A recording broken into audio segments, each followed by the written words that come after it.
Predictably, people treat weapon lights the same way they treat most self-defense gadgetry. They just sort of set it and forget it. They don't think about it again, and they certainly don't practice with it.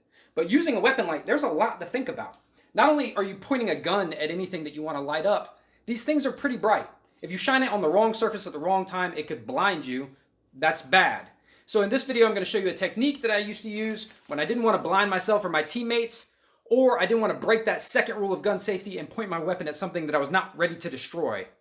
But we have to go up to the studio to do it because Kristen hates when I play guns in the house.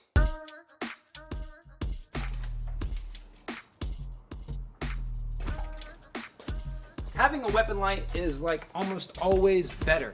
And for the obvious reasons, like, oh, like I shine a light, now I can see. But, you know, we've also covered the blinding aspect. It's a debuff. It makes it harder for them to do bad shit to you and easier for you to do bad shit to them. But this is a nightmare situation if I wanted to light this up and I didn't think about this or I hadn't practiced this. Because if you just use your light on the window, like, now I can't see anything. And I didn't see anything in there, especially because I haven't cleaned these windows in forever, so they're disgusting. Like I just blinded myself twice and saw nothing. A better way to do this, if you don't want to look like a dumb shit, like blinding yourself and like standing in front of giving away where you are, is this is gonna look dumb, but I swear, this is the technique. This is the technique that you use. It lets you bring your weapon down quick. You know, pointing your weapon down is cooler than old school pointing your weapon up. But if you point it at the floor, the light bounces up and doesn't help you any, and this wouldn't help me here. So if I point this up, I can see all kinds of shit in there. I use the light bouncing off the ceiling where I'm not looking, and I can still scan the floor and the whole room. Is it a perfect solution?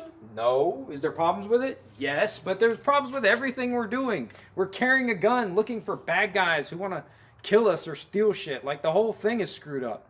And maybe I'm not always looking for dudes. Maybe I'm looking for stuff. You know, the example is always keys. Maybe I'm looking for a key under this doormat. If I do like this and it bounces off the sidewalk and the door, I'm all blinded or whatever. Maybe I cover this up and I get just a little bit of light and I'm in control of how much I do. If I cover it completely, I get a cool red light. Like, say maybe my partner gets the key and then I want to help him see without blinding him. Now, some people are going to say, like, I'm not being very stealthy because you could see it bouncing off my hand. But dude, like, you're not a ninja. They probably know you're coming. But I've always liked, even on lights that had variable output, that's kind of always how I've done that, because I don't want to mess with like settings or like remembering which way to twist what or how many times to push what. I just do this if I just want a little bit of light without blinding myself. But let me show you that tactic on a pistol indoors, because it's works even better. Just like the rules, like never ever ever clear a house or room or whatever by yourself, there'll be dudes that say you never ever do this because this just means shoot me here. Anyone who's really done this stuff will tell you that sometimes you just got to do some shit. Like, I need to point my gun in there. I need to be able to see in there. I need to help you see in there. Sometimes you have to do things that are less than ideal. There's no like great answer for any of this stuff. That's a myth. The best guys in the world are still sometimes going, I don't know. Let's see. Now let's say like we're going to do this door right here. And maybe you wouldn't be there. You'd be like over there, whatever. Maybe you open it and I look, or I open it and you look. Who knows? There's no good way to do this. But we need to put some light in there so you can see. So just imagine if I'm opening this up and I put light on it, that white blinded me. If I shine in there, you get a momentary, you know, flash where you're blinded. None of that's good. But if we pop this door open and I put my light up here, now suddenly you can see into this room. That light bounces off that white ceiling without being blinding or anything like that. And you can see everything like that. And now this is just a momentary thing. I'm not going to hang out, walk around like this, like, derpty, derpty, derp, here to clear the house. But when I do this, you can see everything that's in there. You can see, oh shit, I got some toilet paper. That's going to the house.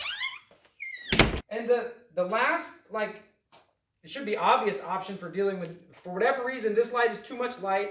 You only have the one output, is you just carry another light. Like you carry the little, like this little i5T right here, just as a backup, and you could drop it or throw it away or whatever. Now, the light that we use in this video, if you're interested, is a PL2 Valkyrie from Olight. It's a pretty snazzy little light. We have a full review on it coming soon. This is a limited edition one in titanium gray. If you want to get one, I'll put a discount code and link down below. If you use code H2H, you get 10% off. But on Friday, May 8th, they have a flash sale going on where these things are up to 40% off. There's bundles. There's also a limited edition version of the Warrior Pro, which we've reviewed before.